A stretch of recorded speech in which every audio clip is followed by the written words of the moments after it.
Assalamualaikum warahmatullahi wabarakatuh. Ketemu lagi dengan saya Siti Nurhasana di channel saya Siti Nurhasana Yahya. Sebelum tonton videonya, jangan lupa untuk klik tombol like and subscribe ya.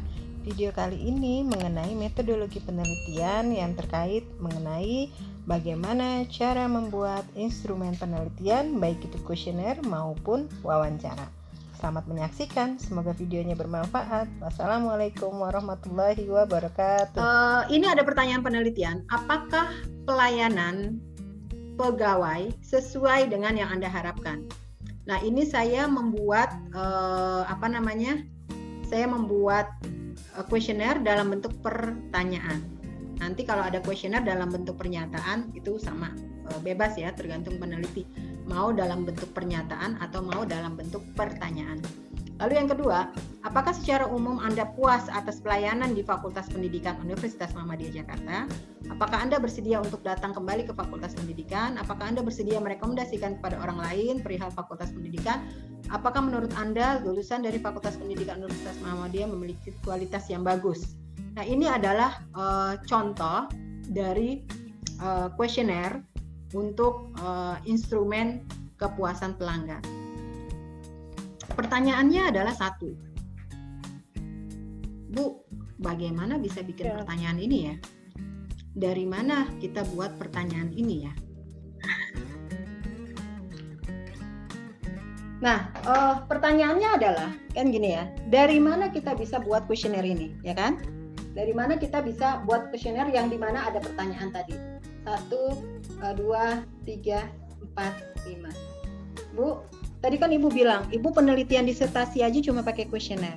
Lalu tadi disampaikan bahwa 80% penelitian selesai kalau kita sudah menguji cobakan kuesioner kita ke tempat kita, ke lokasi uji coba kita. Nah, lalu dari mana Bu kita bisa bikin pertanyaan ini? Tadi saya bilang, base-nya nggak jauh. Base-nya adalah on theory. Sebelum kita buat kuesioner ini, dia punya turunan. Di sini ada yang namanya indikator. Kelihatan? Indikator.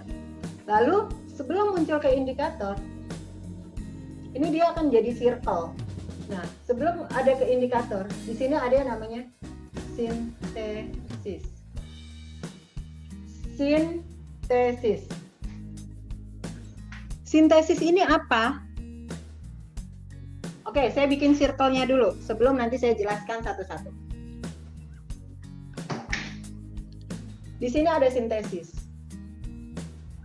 Ini begini ya. Nah, sebelum sintesis ini kita ada di sini pendapat. Ahli A, B, C, D, E, dan seterusnya. Ini based on theory berarti ini ada di bab 2.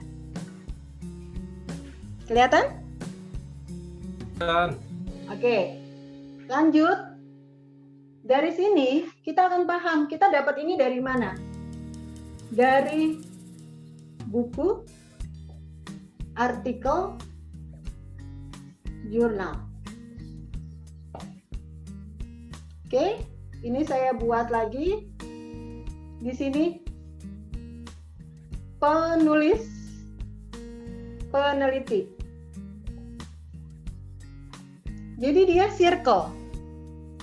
Yang diawali di bab 2. Ini sama hal yang kayak saya kemarin jelaskan, cara membuat bab 2. Dari penulis atau dari peneliti. Penulis itu berarti dia yang menulis buku. Peneliti itu orang yang melakukan penelitian. Di sini. Penulis, dia menulis buku, peneliti dia menulis artikel atau jurnal. Dari sini kita cari. Misalnya variabel kita tadi apa? Kepuasan. Puasan. Berarti kita harus cari kepuasan, kita masukkan di sini menurut pendapat A, menurut B, menurut C, menurut D, menurut E. Kan gitu kita bikin bab 2.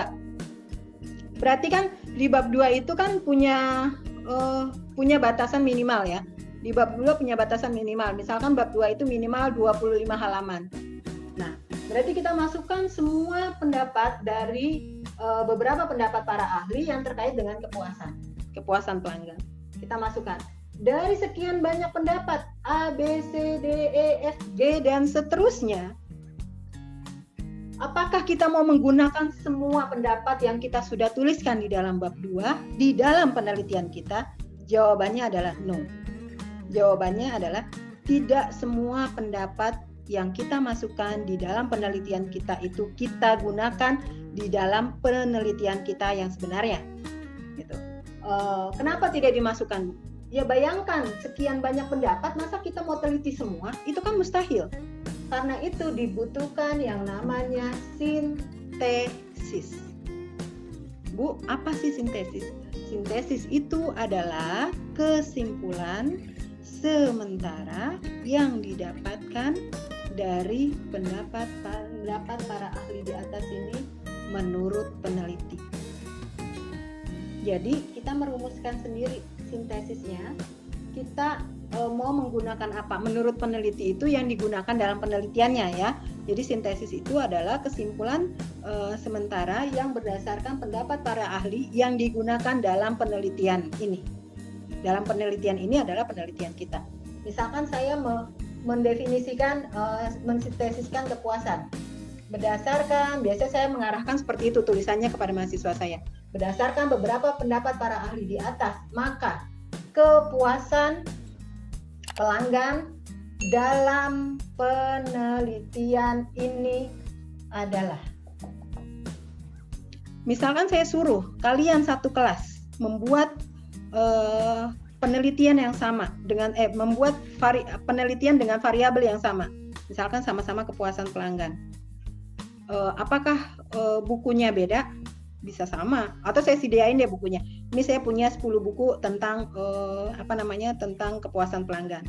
Silakan sekalian bikin penelitian yang terkait dengan kepuasan pelanggan. Ini bukunya, silakan kalian ambil, lalu kalian gunakan.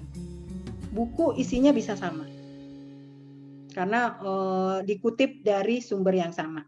Boleh apa tidak, Bu? Jelas, sangat boleh. Yang tidak boleh adalah ketika kita mengutip sebuah buku lalu kita tidak memasukkan referensinya. Itu yang tidak boleh. Nah, lalu yang membedakan penelitian kita dengan penelitian teman sekelas itu apa? Ini. Sintesis. Karena apa? Karena dalam penelitian ini. Jadi berdasarkan pendapat para ahli A, B, C, D, ini misalkan ada 10 pendapat, yang tadi saya bilang ada 10 buku gitu kan. Nah, lalu kita buat sintesisnya dalam penelitian ini. Dalam penelitian ini apa? Menurut siapa? Menurut saya. Saya sebagai peneliti, saya mau meneliti tentang kepuasan pelanggan misalkan. Menurut A. Oh, saya tertarik banget nih dengan pendapat A. Tapi saya juga tertarik dengan pendapat C. Oh, saya mau combine sintesisnya. Definisi kepuasan pelanggan dalam tesis saya ini adalah menurut pendapat A dan menurut pendapat C. Jadi kepuasan pelanggan adalah bla bla bla bla. Definisi itu merupakan definisi gabungan antara A dan C. Itu saya. Orang lain bisa saja A-nya aja, orang lain bisa saja B, orang lain bisa saja D, orang lain bisa gabungan antara E dan C, antara B dan D, dan seterusnya. Terserah mereka. Inilah yang membedakan, sintesis inilah yang membedakan kita dengan penelitian rekan-rekan kita yang lain dengan variabel yang sama. Nah, dari sintesis inilah turun ke dalam indikator. Gitu. Nah, indikatornya ini kembali karena ini penelitian kita, terserah kita mau menentukan indikator dalam penelitian kita apa. Bu, ngambilnya dari mana? Ya balik lagi, ngambilnya dari teori.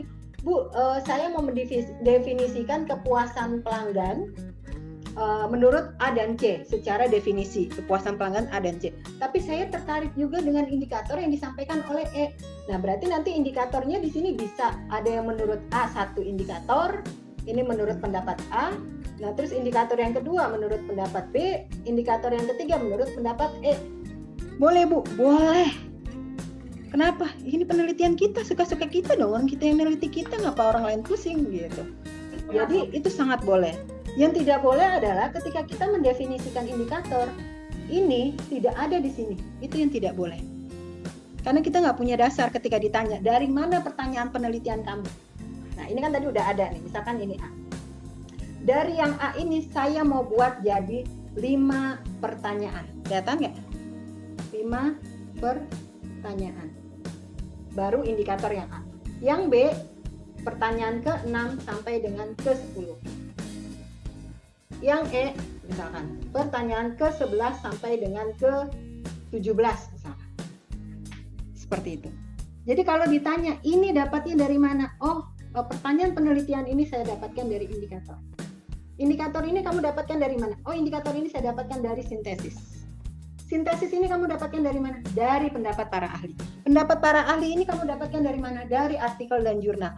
Artikel dan jurnal ini dari siapa? Dari orang yang ahli dan penulis serta peneliti. Jadi kalau dicek ke sini, ini dari mana? Dari semua. Ini yang dikatakan yang namanya empiris.